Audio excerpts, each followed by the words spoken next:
Good morning. Happy Monday. From my far right, Gareth Rhodes, Chancellor Malatras, Director of Operations Kelly Cummings, Health Commissioner Dr. Zucker. To my left, Secretary to the Governor Melissa DeRosa. To her left, Budget Director Robert Mejica. Today is day 296. But who's counting? I am. Here are the numbers for today. Statewide positivity without microclusters, 5.28. Statewide positivity with microclusters, 5.75. Microclusters, 7.1. 156,000 tests, 109 deaths. I can't tell you the pain it causes to read that number every day for 296 days. Statewide hospitalizations are up 146. There's a but. I say often these are weekend numbers. Be careful about weekend numbers. Within statewide hospitalizations, there are always two numbers. There's the number of people who get discharged and the number of people who get admitted. The admissions were actually down, 700 admissions compared to 822 the day before. But the discharges are down, only 472 discharges as opposed to 728. That's because hospitals have reduced staff on the weekend. They tend not to discharge as many people. So again, these weekend numbers I take with a grain of salt. I take the weekend numbers with 2 grains of salt. I take all these numbers with 1 grain of salt. It's more the direction than anything else. The ICUs are up 50, the intubations up 13. Across the state, percentage of that population hospitalized, Finger Lakes, 0.06. They've done a reversal with Western New York. Western New York was a real problem, and now Finger Lakes are a worse problem. And Western New York, knock for Micah, has flattened for the time being, and that's good news. Finger Lakes is a problem. Because they are part of Western New York. There's a lot of travel between Western New York, between Buffalo, Erie County, Monroe County, et cetera. And you can't have 2 contiguous areas where one has a low infection rate and one has a high infection rate, because the high infection rate winds up infecting the lower infection rate. So the Finger Lakes are a problem in and of themselves. They're also a problem for Western New York. Central New York, 0.05, Southern Tier, 0.03, Mid-Hudson, 0.03. Mohawk Valley is also a problem. 0.04, North Country is good. Capital Region, 0.03, Long Island, 0.04, New York City, 0.03. When you look at the positivity, it's Finger Lakes and it's Mohawk Valley. And those are the problem areas that we're focusing on now. This is the ongoing COVID whack-a-mole. You bring it down in one region, it pops up in another, and that's what we've been dealing with. When you look at New York City, Staten Island, and there is no reason for Staten Island. If you said to me Manhattan, I would say, well, that's more dense, more people taking public transportation, more people on the sidewalks. If you said Bronx, Queens, Brooklyn, for those of you not familiar with New York City, Staten Island is more of a residential community, more single-family homes than many of the other boroughs, et cetera. So this is just pure people's behavior and people's attitude and the community's attitude. A lot of political statements are made in Staten Island. Fine. Now reconcile that with the infection rate and the number of deaths. COVID does not respond to political rhetoric, Democratic rhetoric, Republican rhetoric. You can't defy death on political terms. Statewide, compared to the rest of the nation, New York is doing very well. This is a bit of a mixed message. I run into this all the time. Well, New York State is doing so well compared to the nation. What are we worried about? Yeah, I understand that we are doing much better than the rest of the nation. But it's not really about the rest of the nation. If a person dies in the state of New York, a person dies in the state of New York. If a higher percentage of people die somewhere else, that hurts our soul as Americans. But all we can do is protect the people in the state of New York. Only states lower than us, Alaska, Hawaii, Vermont, which are obviously great states, but they are different demographics, different geography. This is very concerning, this new strain that they have found in the UK. The strain, according to Boris Johnson, is 70% more transmittable than the old strain. They don't know if there's any higher rate of death. They don't know if the vaccine is as effective with the new strain. The quote from the UK medical officer was, "Our working assumption," quote unquote, "is that the vaccine works." The strain is so serious that the UK has closed down again. If the UK believes the strain is so serious that Boris Johnson, who said the week before, we're not going to cancel Christmas, we're not going to close, did a 180-degree turn and then closed parts of the UK, it's serious, my friends, and we are on notice about it. Why don't we act intelligently for a change? Why don't we mandate testing before people get on the flight or halt the flights from the UK now? Many other countries have done this. This is not a case of first impression. You have many countries that have just restricted flights from the UK. Many European countries have done it. Why are we doing nothing?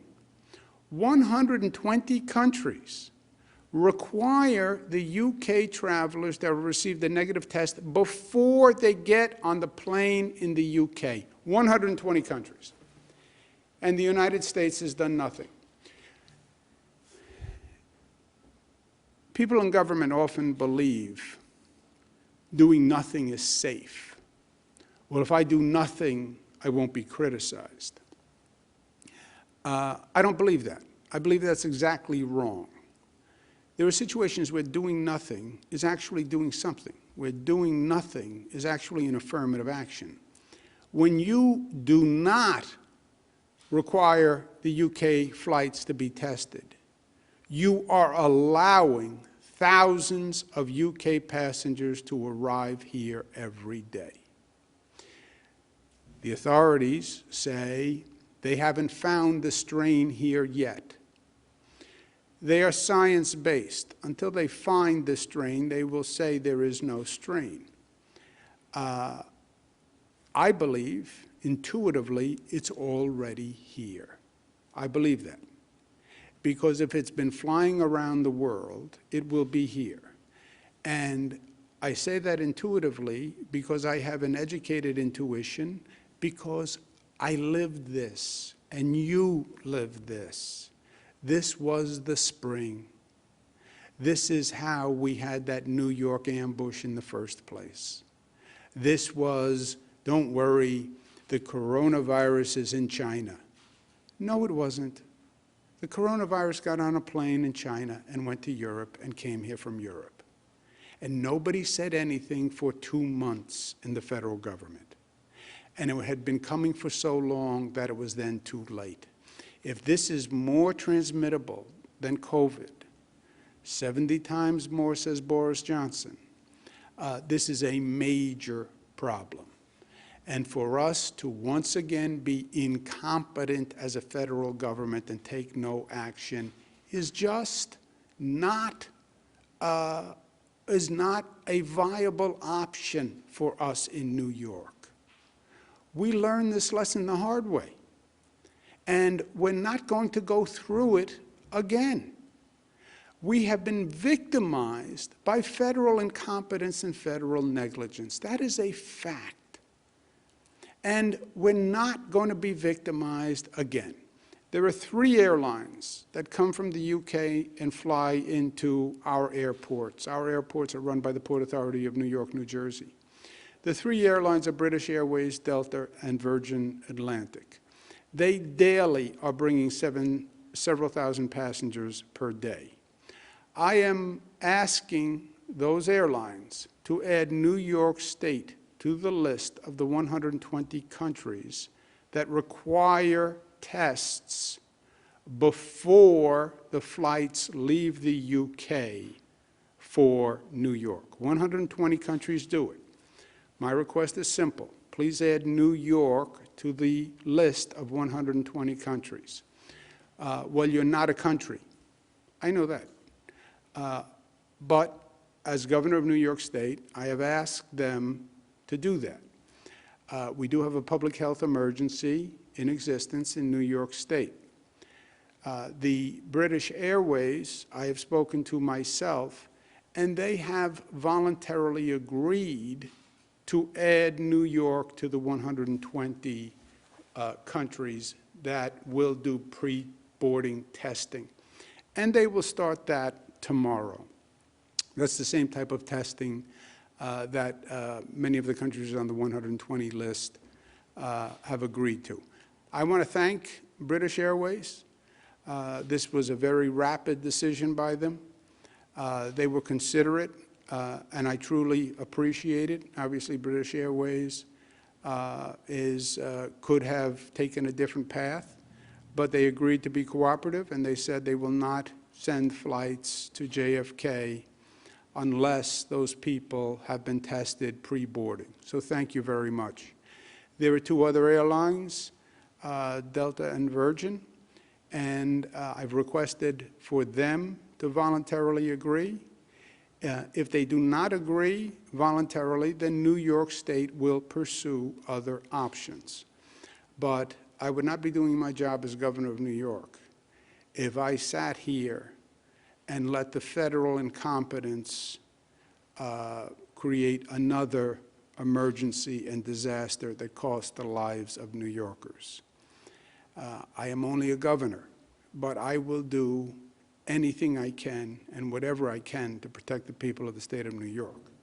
That is my job.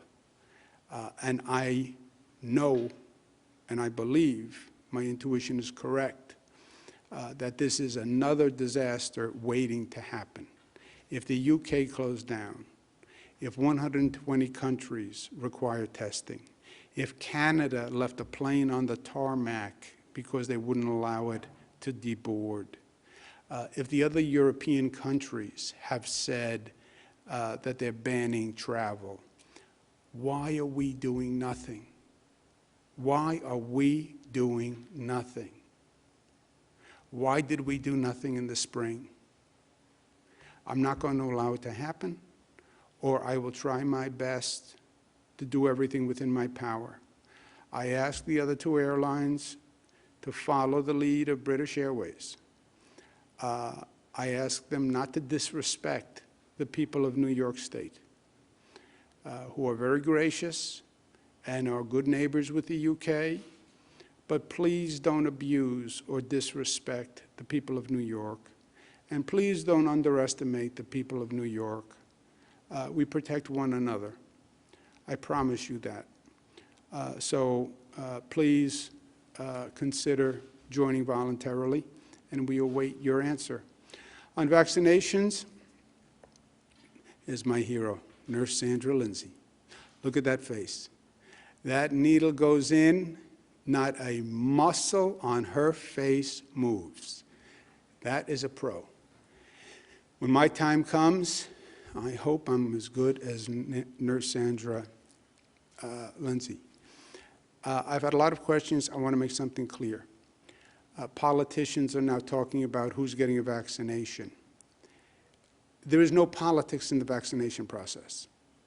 There is no politician in the state of New York who is in control of the vaccination process. We went through this in COVID testing. Big shots get to the front of the line. Celebrities get to the front of the line. Affluent people get to the front of the line. This preferential treatment in COVID testing. It undermines the entire sense of democracy and equality and a government that works for all people. And in this time of COVID, where we've seen gross injustices, politics has nothing to do with it. There is no governor, there's only one governor in this state, but there's no governor, no county executive, or no mayor who controls the process. Anyone who says differently is either not telling the truth or violating the law. So let me know if either of those two happen. This is entirely done by medical professionals. We get the vaccine. We distribute the vaccine to a regional hub hospital. That hospital does the vaccinations for that region. We define the categories of people who are eligible, phase 1A, phase 1B, et cetera. And basically, we follow federal advice on that. But we tell the hospital, this is the eligible category, you administer the vaccine. It has nothing to do with politics, and it has nothing to do with government. Our only job, only the state government is involved, and our only job is to distribute the vaccine to the regional hub, get it there, and to make sure they have the guidelines and they're following the guidelines. We have already distributed more vaccine, and our hospitals have vaccinated more people than any state in the nation. We did this despite the snowstorm that we had over the past few days, which made it actually a little more interesting and a little more difficult. But welcome to 2020. 38,000 New Yorkers have already received the vaccine dose. This is where the vaccines went. There is no politics in this allocation. This is all proportionate to the number of people eligible in that class. So if we're talking about essential healthcare workers, this is where they are by percentage. New York City hospitals get more. Yes, because New York City has a larger population. Long Island Hospital got more. Yes, because they're a larger percentage of the population, and so forth and so on. But that's the only differential in the allocations. New York State, so far, is the #1 state. And I want to thank our hospitals who are doing a great job, and I want to thank our State Department of Health and OGS, who's actually distributing it to the hospitals. More vaccines are coming every day, 346,000 Moderna coming this week, 120,000 more Pfizer doses coming this week. We expect to have a total of 630,000 doses by this week. This week, we increase the priority populations that the hospitals will be allowed to administer. Federally qualified health center workers, EMTs, coroners, medical examiners, funeral home workers, other congregate care workers, and residents. This week, we also start the federal program to vaccinate in nursing homes, residents and staff in nursing homes. It is estimated that it will take 6 weeks, 3 days at each facility.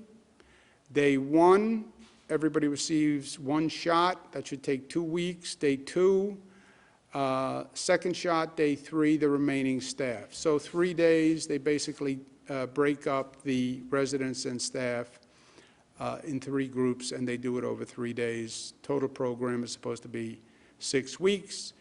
The pharmacies, we have worked with the pharmacies and the federal government. CVS is going to do 271, Walgreens 253, other pharmacies 94. These are the 618 nursing homes that are enrolled in the program. Again, it is basically proportionate to where the nursing homes are. This morning, we started in the nursing homes, and these are pictures from this morning. There we are in the Bronx, in Rochester, in Queens, everyone receiving the vaccine, PPE on the nurses and doctors. Key for me in this vaccination program is to make sure the vulnerable communities and underserved communities are not left behind. They were left behind during COVID, highest death rate, highest infection rate, lowest testing rate. Black communities, Latino communities, poor communities. Left to the market's forces, you will see once again Black, Latino, and poor communities left behind. We're doing everything we can to make sure that doesn't happen, and I want this state to be a model for the nation of equitable outreach when it comes to a vaccine. We have a task force that we're putting together.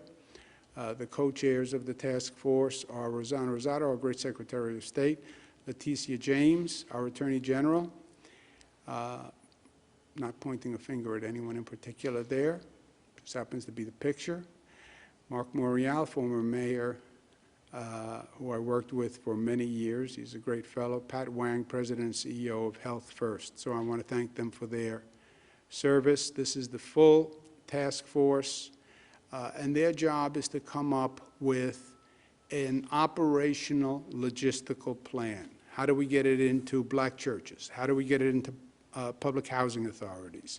How do we get it into community centers? How do we run a public education campaign to the Black community and the Latino community and the poor community saying this is safe?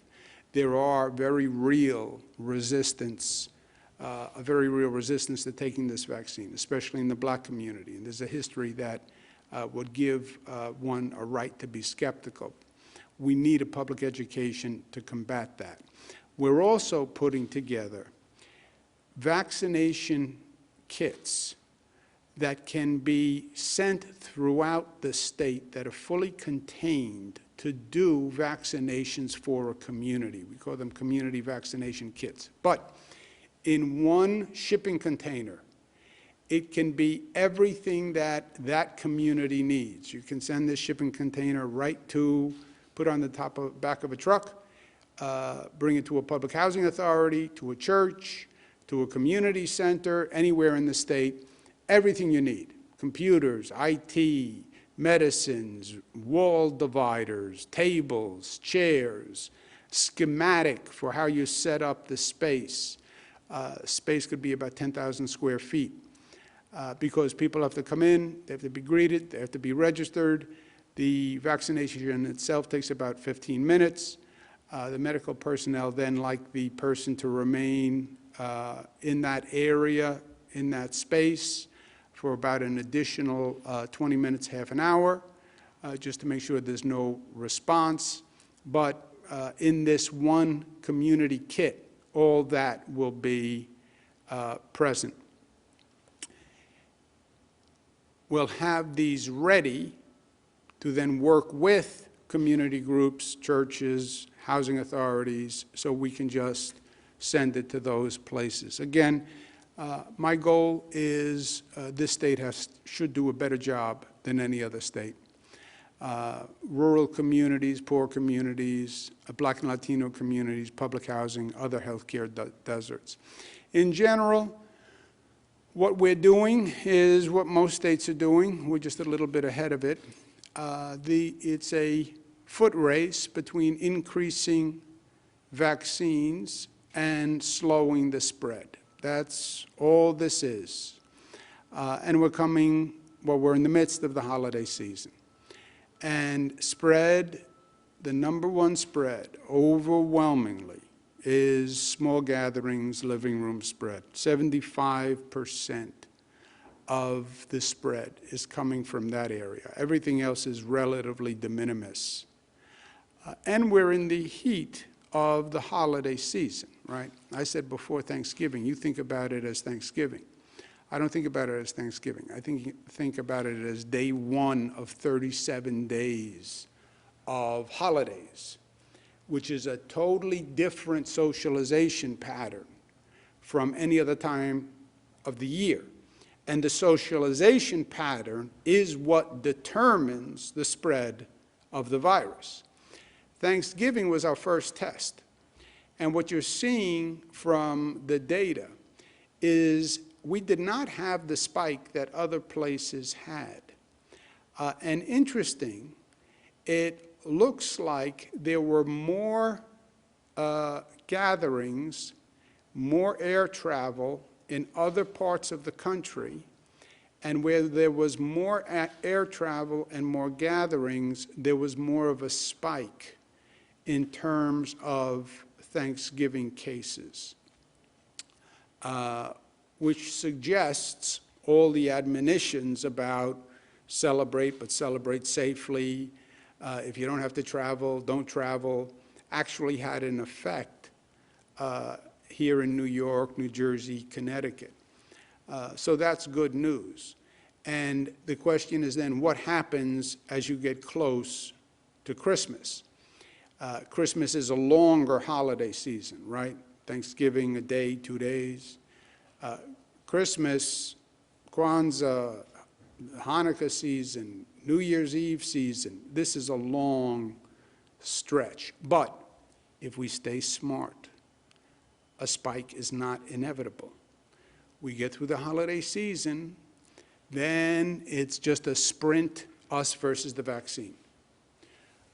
We just have to make sure we don't have a spike coming out of the holiday season, which could be a problem, especially for our hospital management.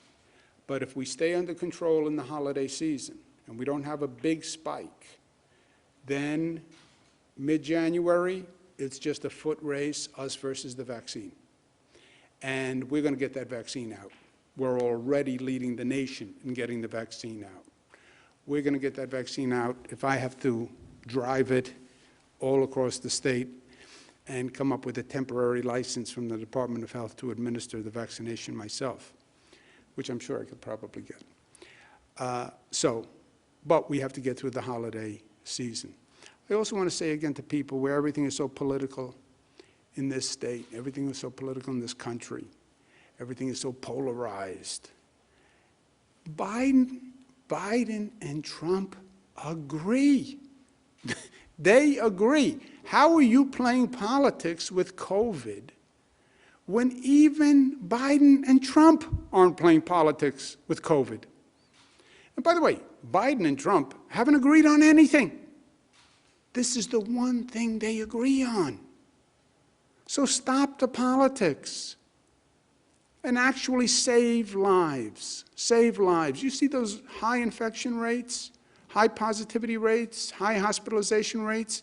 You know what they translate into? High death rates. And that is going to be inarguable. There's going to be a time when people turn around and say, why did 57 people die? And why did we have more people die than anywhere else? You don't want to have to answer that question. And the answer can't be because we played politics. So, healthy holiday, and I'm going to have a great one. Santa's going to be very good to me, I can tell. I worked hard this year, social distance, wear a mask. Be smart, be smart. Washington made a deal on a financial package. It provides some emergency relief. I spoke to Leader Pelosi about it a number of times. I spoke to Senator Schumer about it a number of times. I know they were working very hard on it. I know Senator Schumer was working very hard to get the best he could for New York. They were in an impossible situation because you have Senator McConnell, who still takes the position that we should bankrupt the states and wouldn't do state and local assistance. This is not partisan. Senator McConnell happens to be a Republican. I'm chairman of the National Governors Association. More Republican governors than Democratic governors in this country. The National Governors Association sent a letter to Congress asking for $500 billion in state and local assistance. Do you know what we got in this bill? Zero. Nada, niente. Zero. More Republican governors than Democratic governors asked for $500 billion, got zero. Bankrupt the states. The states are the country. If you bankrupt the states, you bankrupt the country. It makes absolutely no sense. And what they did provided no funding for New York State, New York City, Buffalo, Rochester, the counties. We have a $15 billion deficit caused by COVID, caused by the federal government, caused by their incompetence, caused by their negligence, caused by the COVID spring ambush. I can't make up a $15 billion deficit. That means we will lay off people, and that means we will lay off people who we need to do the vaccines. Lay off National Guard expenses, lay off police, lay off fire people, lay off hospital people. In the middle of a pandemic, that's what you want me to do? Dramatic tax increases. When an economy is faltering, when the New York economy is faltering, it makes no sense. What they did to the Democrats is they gave them a Sophie's choice. Which life do you want to save? We don't choose in this country between who lives and who dies. Everybody should live. We should be fair to everyone. When you don't fund states and cities, that means cities lay off police officers, and they lay off firemen, firefighters, and they lay off teachers. That's what happens. You hurt people. When you don't fund the state, it means I can't help people with rent relief and mortgage relief. I can't fund schools. You hurt people. This emergency, short-term, whatever you want to call it, it was a Sophie's choice. Well, do you want to help some people while other people struggle and are in pain? Or help no one? It was a impossible, unfair, un-American choice. I just hope Joe Biden gets in quickly and sanity restores to the nation. Another point, a little different, but this was a personal effort for me for many, many years, starting back when I was Attorney General. I worked on this issue. My DEC and Basil Sagos and the whole team here. There was a plume, a pollution plume left by Grumman of toxic chemicals that was in the aquifer on Long Island. And this plume of toxic chemicals was in the aquifer, and that's the aquifer where people get their drinking water. And it was left from the manufacturing era by Grumman. And the plume was just continuing to grow with the aquifer and move through more and more communities. This was the plume in 1997. This was the plume in 2017. You can see it just growing, and it was heading south towards the ocean. And the question of what do you do and how do you do it, first of all, from an engineering point, it was a truly challenging situation, because how do you get the toxic chemicals out of this underground aquifer? But on the other hand, if you do nothing, people's wells and drinking water are going to be poisoned. We fought it for 10 years. Northrop Grumman will pay $100 million to do an aquifer protection cleanup project, which is a very elaborate engineering device, but it's highly effective. It's the largest NRD settlement in the state history. It was a long fight, but it will protect the drinking water for the people on Long Island. And it was a really good thing and a big win. Last point, we had a request for a waiver of quarantine. We normally do not do waivers of quarantine. It's unfortunate that we're in this situation, but people from other states that have a higher infection rate, what we're dealing with the UK now, as I said, no state is an island, so you have to protect yourself, and that's what the quarantine rules did. But we have an unusual request, but DOH has been considering it for the past few days, and they have actually granted the request. Santa Claus asked for an exception for the 14-day quarantine requirement because it would be impracticable for him to be in this state and then quarantine and still get all his gifts delivered on time. DOH was flexible. They have granted the quarantine waiver, but Santa is required to wear a mask this year. I think you will still be able to recognize him, even though he'll be wearing a mask, because he does have a fairly distinct outfit that he wears, plus his body style is fairly distinct. So I don't think there'll be any issue in identifying Santa this year. He'll be able to do his job, but do it safely because he'll be wearing a mask. So thank you, Dr. Zucker, for, I think that was a creative outcome to that waiver request. Questions? Thank you, Governor. If you'd like to ask a question, please use the raise hand function at the bottom of your window. We'll take a moment to compile the Q&A roster.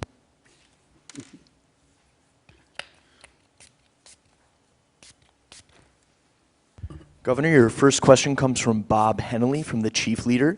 Bob, your line is now open. Please unmute your microphone. Yes, thank you very much. Thank you very much, Governor.